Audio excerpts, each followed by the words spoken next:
Hello and welcome to Total Health with Dr. Nick. And if you're new to my channel, my purpose is to inspire, empower, and motivate you to live longer, healthier, and more abundant lives. And this video is a very controversial one, and it's one I get a lot of questions about, and that is, what is the carnivore diet all about?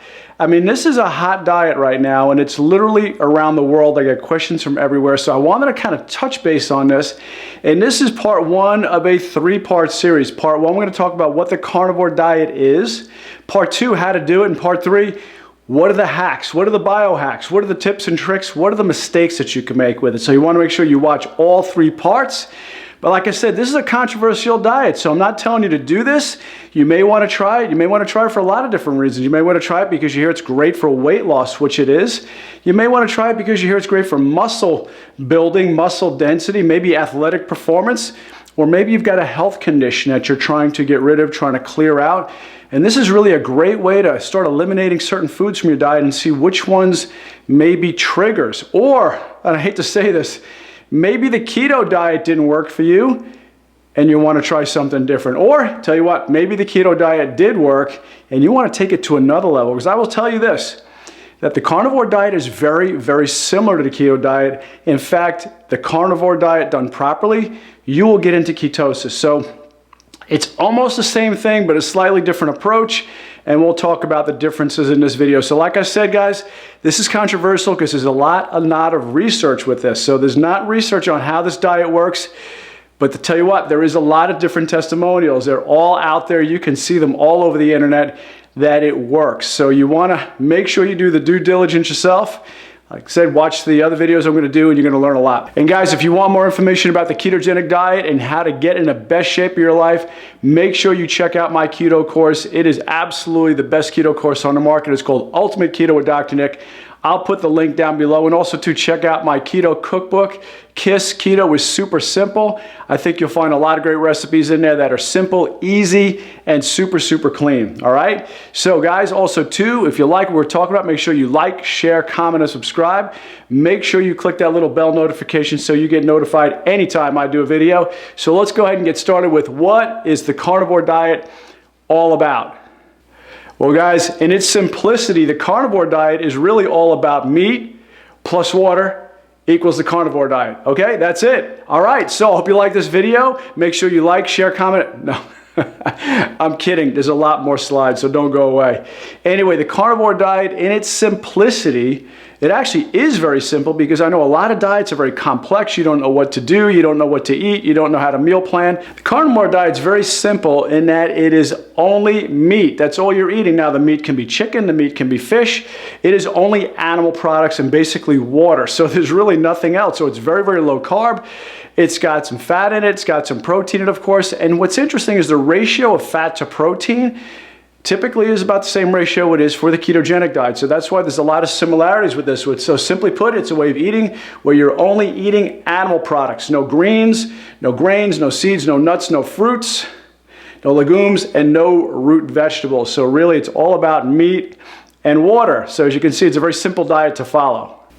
Well, as our ancestors found, many times they didn't have some meat to eat. So when meat was scarce, people may have the choice of eating plants, tubers, nuts, seeds, and gorged on summer fruit and berries to fatten themselves up for the winter. But these really were not necessary. Yes, it kept them alive, but what was really necessary was meat. Meat was the most important thing that they could be eating back then. Now, archaeological digs of our ancestors have come up with some very vital and some very interesting and important information. Analysis of 80,000-year-old bone samples from Neanderthal and Homo sapiens show that these humans were carnivores, possessing stable nitrogen carbon levels that were greater than other carnivore animals like hyenas. This suggests that our recent ancestors were eating lots and lots of animals. So yes, they did eat animals. I know there's always a question about that. Well, you can actually look at the nitrogen carbon samples within their bones. You can see that they were, in fact, true carnivores back then. In fact, meat eating was a huge part of their diet. Not only that, being a carnivore actually helped their brains grow. And that's one big difference, an enormous difference. that separates us apart from all the other animal species is the size of our brains. So the diets that they ate, because they were so rich in fats and proteins, helped developing brains to grow. Over the span of human evolution, the size of the human brain has dramatically increased. Brain size likely grew every time a more nutrient-dense, energy-rich animal food source was eaten, especially animal fat. Now guys, I talk about this a lot in my other videos, especially on the ketogenic diet, that 60% of our brain is made of fat. 25% of all the cholesterol in your body is actually in your brain.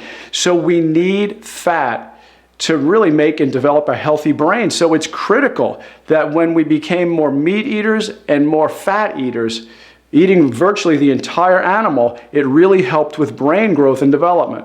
Another thing that was very important was the amount of fats and meats that we ate actually helped affect the gut length. In other words, the intestinal length between omnivores, herbivores, and carnivores. Herbivores, like cows and horses, have long, complicated digestive tracts that break down plant cellulose, while carnivores, like lions, wolves, and dogs, have short, simple digestive tracts.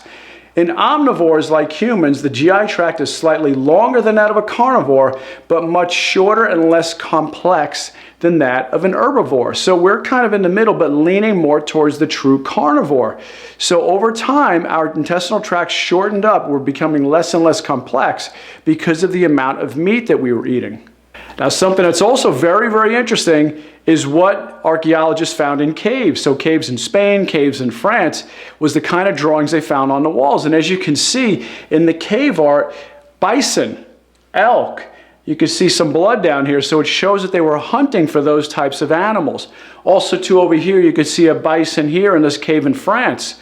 So the archaeological studies showed, without a shadow of a doubt, that they actually ate animals, and a lot of them back then, and it turns out it was a big, big part of their diet back then. It is believed that these drawings of bison, horse, doe, and wild boar, which are often more than 30,000 years old, were symbolic shamanistic rituals created to increase the success of the hunt, the tribe's primary and most important food source. So they basically were drawing pictures in a way kind of trying to ensure that the hunt was going to be successful. So I love these drawings because it really tells a lot about the people in the culture back then and how much emphasis they put on actually eating meat and the fat and the animals as their primary fuel source. Now this part's going to be controversial to you too, because so many of you believe, like I do, that don't we need to be eating plants? Shouldn't we have a plant-based diet? Aren't so much of our nutrients, vitamins, and minerals coming from plant sources? And guys, believe me, I think that myself. But there's so many people out there who believe otherwise, that they believe that they can actually get all the nutrients they need from the meat, from the sources within the animal, from, whether it be from cartilage, marrow, whether it be from organ meat, the muscles, ligaments, tendons, that, you know, every part of the cow or every part of the elk or every part of the deer they're getting. But there's still a lot of us who wondered, do we need all these different plants? And I'll tell you what, it's different for everybody. That's one of the reasons why we do so much different testing in our office. One of the things that we do is genomic testing. So when patients come into our office, one of the things that we offer to them is the ability to get DNA tested. So that way we take a tissue swab sample with a Q-tip on the inside of their cheek, we put it in a test tube, send it off to the lab. When we get the test results back, we actually get a beautiful report with all their genetic SNPs. That means single nucleotide polymorphism. That's your DNA strands. And from that, we can determine who does better on what type of diet. So if you don't have this kind of testing, or if you would like this kind of testing, you can reach out to my office. I'll put our information down below in the description. But if you don't have this kind of testing, then test it out for yourself as far as see what works best for you. See what plants work best for you. Some of them may not. You may notice that once you start eliminating them from your diet when you are on the carnivore diet, that you might say, you know what, I don't get that bloating. My brain doesn't fog up like it used to. I have more energy. I don't feel as lethargic. My joints don't ache. I don't have the back pain. My migraines went away. Whatever it may be, you may find that some of these plants are actually causing that. And why is that? Because plants have different toxins. See, plants cannot run away from a predator. So what they rely on is chemicals within themselves, these phytochemicals that are all, inside the plants that they use to then fight off their predators. Now, there's many different kinds, but there's three main kinds that I'll just touch on briefly today. One of them is lectins. Lectins can actually bind inside your intestine, open up the intestinal cells, and actually cause leaky gut, so that way toxins and bacteria and debris can actually permeate through your intestinal wall and get right into your bloodstream. And many of you who experience that, you know what I'm talking about. You eat these lectins because they're either in beans or they're in wheat. Next thing you know, you have leaky gut, you have maybe celiac disease, gluten sensitivities. My daughter has that problem, so whenever she eats wheat, which she doesn't anymore, she's on a completely gluten-free diet and feels tremendously better. These lectins are very, very dangerous to our bodies. Another thing is the phytic acid, or phytates, which can actually block nutrients. They're almost an anti-nutrient as to where they can block other nutrients from getting into your system so that you can't absorb them. The other thing is oxalates. Now, oxalates are really big in the news a lot lately because they're in things like spinach and kale, which are normally considered rock stars, but oxalates can actually form oxalate crystals inside your kidneys and cause kidney stones, not to mention it can also lead to inflammation. So these three things and many, many more are the different plant chemicals that you need to be aware of. And this is why a lot of people in switching to the carnivore diet, to where they're really limiting it to only animal products, no plants whatsoever, they're reporting amazing, amazing testimonials because their body type requires or really demands that they don't take in these kind of plants because they are dangerous. And that's not even account, the different things that are sprayed on these plants. But once again, if you'd like to get some more information about genetic testing, just reach out to our office. Like I said, I'll put the link down below and you can find out. Or you could just start eliminating these from your diet. Try the carnivore diet for maybe a week, 30 days, and really see how you do on it without the plants. You may be surprised. Another thing I hear all about is, wait, Dr. Nick, I've heard that saturated fats, animal fats, meats are going to cause heart disease. Cholesterol is going to go up. I'm going to get heart disease from it. In reality, it's very, very different than you think. More importantly, it's the amount of inflammation in your body, and it's typically caused by the carbs that we're typically eating, the processed refined carbs. The carbs that we eat actually cause inflammation within the walls of the arteries. It actually can cause erosions and cause stickiness, and that can cause plaquing to stick to the walls of your arteries. Many doctors feel it's more likely that insulin resistance, which eventually leads to metabolic syndrome and diabetes, is probably the main driver of plaque formation in our arteries by making them more sticky. LDL has many vital and valuable roles in the human body, including immune functions, transport of cell membrane components, and hormone precursors. And I talk about that a lot in my videos on cholesterol and just how important LDL is. And by the way, that's not even a cholesterol, it's a carrier molecule. Low density lipoprotein, it's actually a lipoprotein, so it's really not even cholesterol at all. But it's absolutely necessary. HDL is really important for going out taking the different excess cholesterol that your body doesn't use. And cholesterol is very prized by your body. As I said, 25% of it is actually in your brain. So your body wants cholesterol. It's very, very important. So HDL goes out and scavenges and gets all the cholesterol and brings it back to your liver for processing. And then LDL cholesterol is used to really make hormones. So all your hormones, your testosterone, estrogens, progesterone, are all made by LDL cholesterol. So you have to have it in your body. So it's really not the culprit. Heart disease is caused more by the processed refined carbohydrates creating insulin resistance and inflammation in your actual arterial walls. That's where it's coming from, not the meats that you're eating. Now, here's another incredible statistic for you. You're not going to believe this. When you think about health and wellness, you have to think about longevity. Well, it turns out that Hong Kong is the #1 country or region of the world with longevity. But what's interesting too is they also eat the most meat, most pork, most fish, most beef of any other country or region in the world. The average person in Hong Kong eats a whopping 102.7 kilograms or 225 pounds of pork, beef, poultry, and any other meat annual, higher than any of that of Europe and the United States. So for many of you out there who are thinking, well, number one, meat's going to cause my arteries to clog up. I'm going to have a heart attack. But not only that, nobody, lives very long eating meat. Vegetarians live longer and so on. It turns out that the country that eats the most meat is the one that has the highest longevity. What do you think about that? So obviously another question we're going to get is, what about nutrients? I'm not going to get enough nutrients if I just eat meat. There's not enough nutrients in meat. Well, it turns out that meat of all kinds, whether it be fish, shellfish, poultry, beef, pork, whatever it may be, is loaded with nutrients. The carnivore diet contains copious amounts of iron, zinc, iodine, magnesium, thiamine, riboflavin, niacin, vitamin A, B6, B12, selenium, creatine, taurine, conjugated linoleic acid, cholesterol, and zinc, as well as omega-3 fatty acids, calcium, phosphorus, and a great source of minerals such as potassium, and one of the only food sources of vitamin D. So if any of you were wondering if you're going to get enough nutrients on the carnivore diet, that should help answer your question.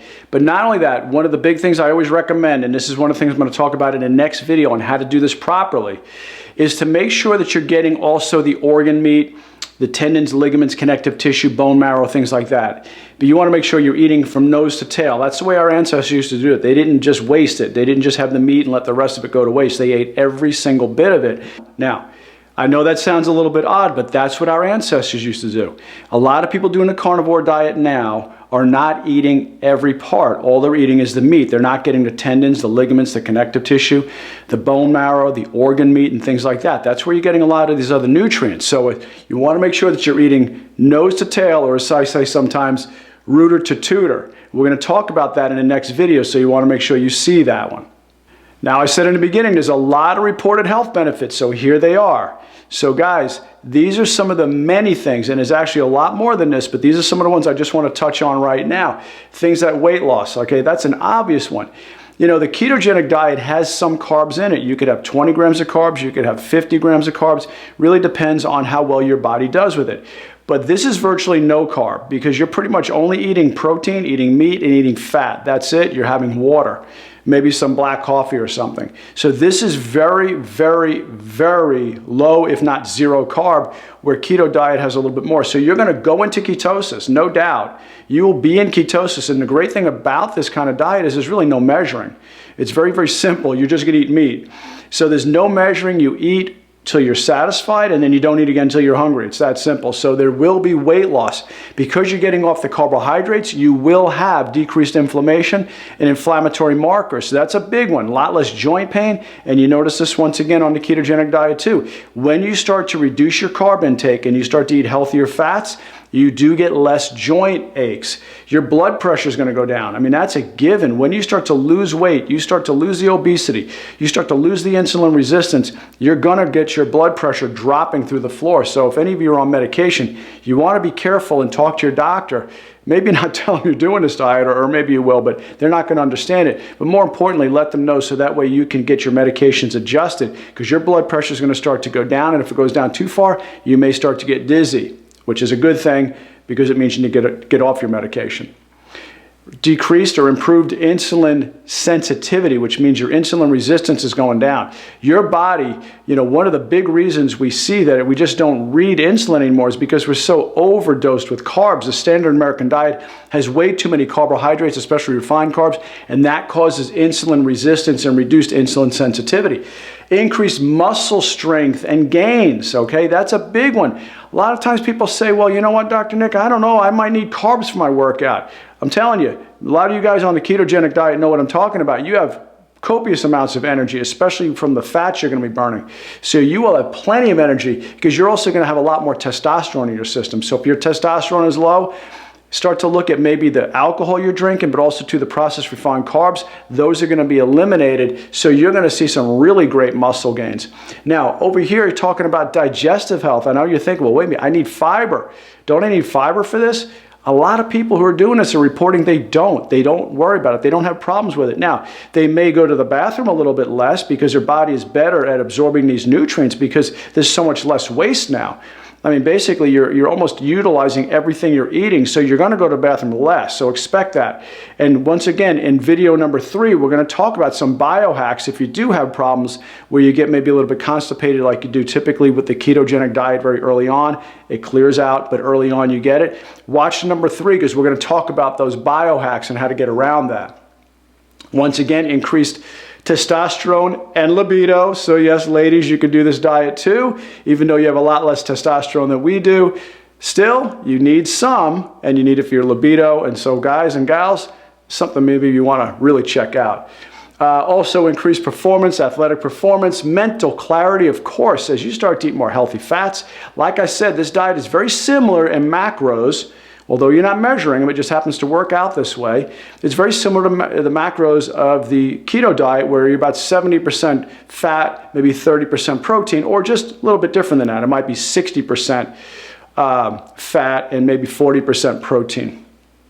Like I said, mental clarity, better overall health. So lots and lots and lots of great benefits going on from just switching to this type of dieting. So once again, I'm going to tell you in video number 2 how to do this.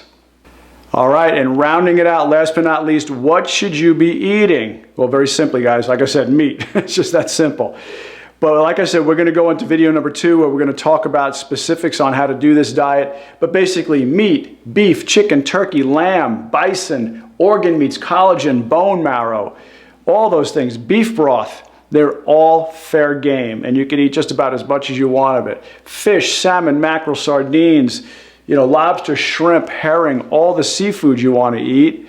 And then other animal products such as eggs, lard, bone marrow, bone broth, those are all fair game. And then things like your low lactose dairy, just a little bit sparing on this. Maybe things like heavy cream, hard cheese, butter, ghee, things like that. So guys, like I said, controversial, yes, but is it beneficial? Yes, too. I've seen a lot of great things come about at this, and they're getting absolutely amazing results. See if it's a fit for you. Might be, might not be, we don't know. But you know what? I'm all about varying your diet. Sometimes I'm about a little higher carb, some about no carbs. Sometimes I'm about higher protein, lower fat, or lower fat and higher protein. So mix it up, keep your body guessing. But you know what? Many of you are suffering with skin conditions, brain fog, allergies, migraines, all these different things. It wouldn't hurt to do an elimination diet, just like the carnivore diet, and see what foods you may be allergic to or sensitive to that you'll start to rule out. Then little by little, maybe you can start adding them back in. But once again, it's a restrictive diet, no doubt. But I think you might find some great benefits. So guys, hope you liked the video. If you do, please don't go away. Make sure you check out my other videos. I'm sure you'll love these too. Well, anyway, this is Dr. Nick. I love and appreciate you. Have a blessed day. Bye-bye.